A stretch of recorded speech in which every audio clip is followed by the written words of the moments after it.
We continue our explanation of the elementary school classroom in a slum by Stephen Spender. And the last thing that the poet advises is to pull down the slums. And we must continue pulling them down till we reach the boundaries of the cities.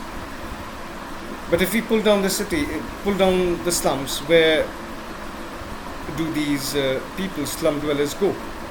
This has to be a gradual process. But the underlying meaning, the implication is that there must be some result-oriented, aggressive measure undertaken.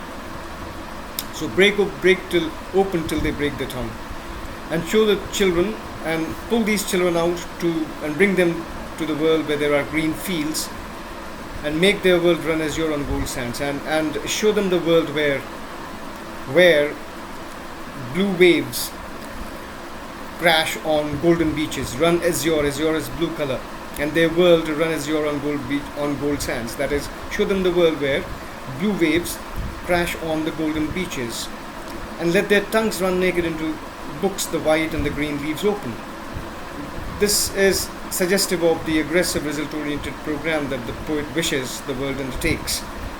That these children must be made, there must be some aggressive result-oriented program launched to spread literacy, and this program must be so aggressive, result-oriented. Look at the words, let their tongues run naked. That means there must be some result-oriented program to spread education, to spread literacy, and there must be taught books which advocate peace, harmony, white, the color white, the word white suggests this, and the green leaves of a book, green suggestive of how urgent it is to teach these children the urgent need of preserving or conserving the environment. So they must be taught, educated, literacy must be spread. The urgent requirement of literacy being spread is the fact that once they become educated, knowledgeable, literacy would bring knowledge. Once they become knowledgeable, they would automatically come to know about their rights as also their duties. Now, once they come to know about their rights, they can always stand up against the oppression and demand their share of the world resources that is due to them, and which the rich have, according to the poet, snatched away from them. So, last line, history theirs whose language is the sun. Once educated, these children would learn to assert themselves. Mind you, sun is the symbol of authority. Assert. They would be in a position to demand their share of world resources authoritatively. and therefore it is important that spread of literacy must be undertaken in a very serious and sincere manner. And once this is done, they would stand up against the oppression. So this is what this particular piece of poetry is, and basically it talks about the word disparity, as I've already explained in the very first videos in the month of April, I believe. The minimum learning that a child takes away from this particular poem is the fact that this particular piece of poetry highlights the disparity between the formal education and the reality in the lives of the poor. Formal education, that is, the world over,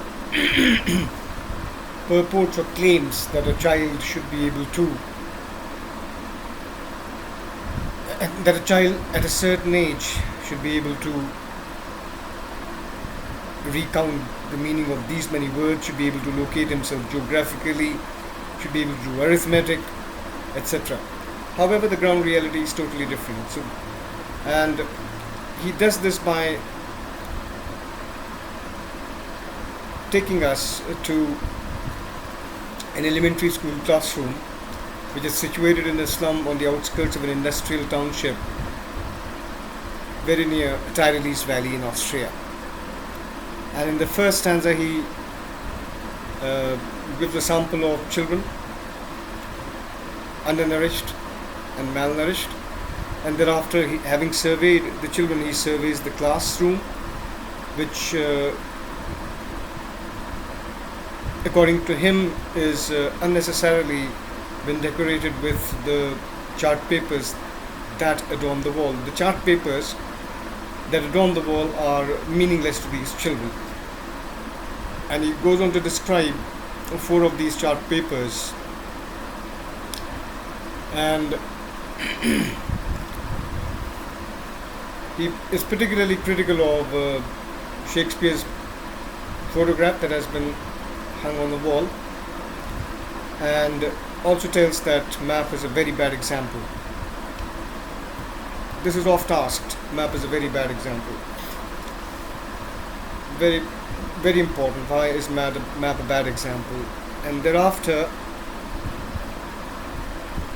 he talks of how undernourished or malnourished these children are, and asks these children, because slums are a reality, so they must spoil this world political map, which the poet elsewhere describes as open-handed. Very important again, open-handed world political map. And last of all, he says, unless drastic measures are taken, these children will continue to